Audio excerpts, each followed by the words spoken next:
तो शिल्पी जी और स्वागत बा के खास चैनल बा। सबसे पहले जितना भी लोग ये चैनल के माध्यम से देखा था सबके हमारा हाथ जोड़ी प्रणाम बा। अच्छा, हमने यही बताएं कि गायकी के सफर के शुरुआत जी कैसे भई, अका पारिवारिक पृष्ठभूमि भी रहे के परिवार में रहे गावे वाला। ये तो कभी हम सोचले ना रहनी कि हम भी भविष्य में गायक बनम, बट धीरे धीरे स्कूल से हमारी शुरुआत भइले है। और परिवार में जैसे गांव में औरत लोग आवेला तो अम्मा भी गांव में मतलब गावत रही, तो उनका थोड़ा बहुत लोग कहे कि मैंने कोनो भी शादी फंक्शन पड़े तो उनकरा के बुलावे लोग गावस। और भैया भी थोड़ा बहुत गांव में पहले बहुत अष्टजाम होत रहे कीर्तन मंदिर पे, तो भैया के थोड़ा सा उनकर भी चॉइस रहे। तो कहीं ना कहीं ये दो चीज के दो आदमी के हमारे देखत रहनी घर में कि थोड़ा बहुत गावा था, बाकी हमारा धीरे धीरे मैंने माना जाओ कि परिवार के एगो छोट भूमिका। हाँ, परिवार के बारे। अच्छा, पहला ब्रेक कैसे मिलल? काहे कि एथी तो होला ना कि डायरेक्ट मिल जाला, तो पहला ब्रेक कैसे मिलल और ओकर अनुभव शिल्पी राज के का भाई? पहला ब्रेक देखी अनुभव तो आज भी मतलब आदमी सीखते बा और आए गाना पे अनुभव लेते रहेला। बट गाना एगो बहुत सारा गईनी जब हम पटना गईनी 2019 में, तो प्रमोद भैया के गाना एगो आइल एल्बम चापाकल देखनी पीड़िया बरत। अच्छा। तो वो गाना से कहीं ना कहीं हमरा के जब ये सब गाना एक दिन में 1 मिलियन जाए लगल, तो ऐसे हमरा कहीं ना कहीं फायदेमंद भई।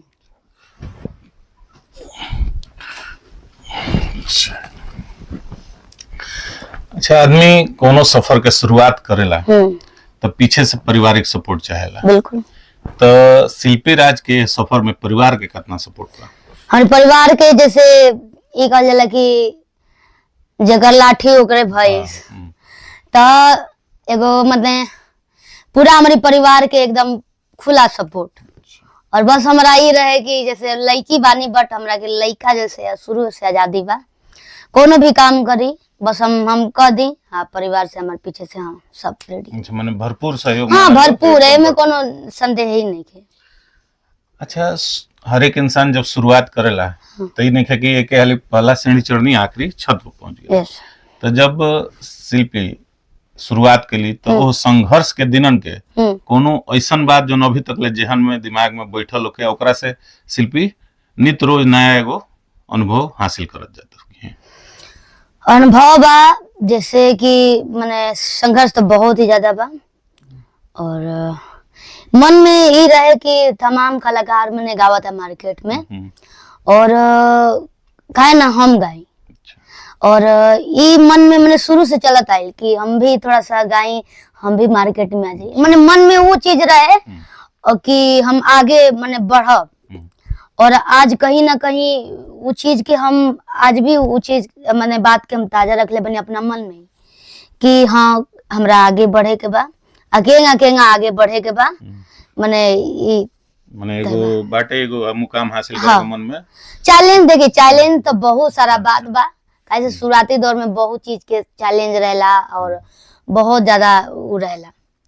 अच्छा, भोजपुरी इंडस्ट्रीज में महिला सिंगर जन वाला फीमेल सिंगर लोग यहाँ लोग खातिर का चुनौती नजर आवेला? काहे कि मानल जाओ तो शिल्पी राज एगो सफल गायिका आज के तारीख में बाड़ी, तो पीछे के संघर्ष के अनुसार का चुनौती महिला सिंगर लोग खातिर बा?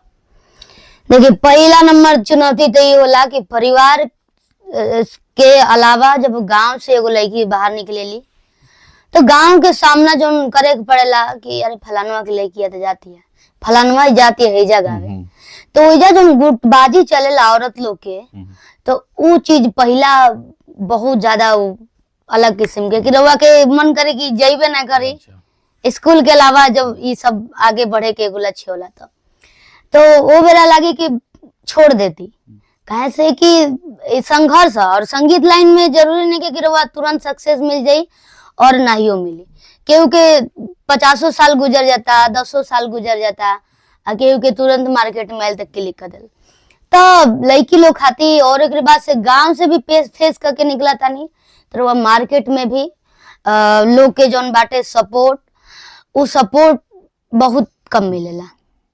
ओकरा खातिर अंदर के हौसला मजबूत और रहुआ जब भी कदम रखी इंडस्ट्री में कोनो भी विषय कोनो क्षेत्र में, तो वो अपन मतलब पढ़ाई कर, नौकरी के क्षेत्र में बानी तो पढ़ाई करी, गायकी के क्षेत्र में बानी तो वो संगीत जरूर सीखी, ताकि आपके नोटेशन के सुर के नॉलेज होके के चाहिए। मतलब इंसान के दिल और दिमाग से मजबूत हाँ रहे के चाहिए।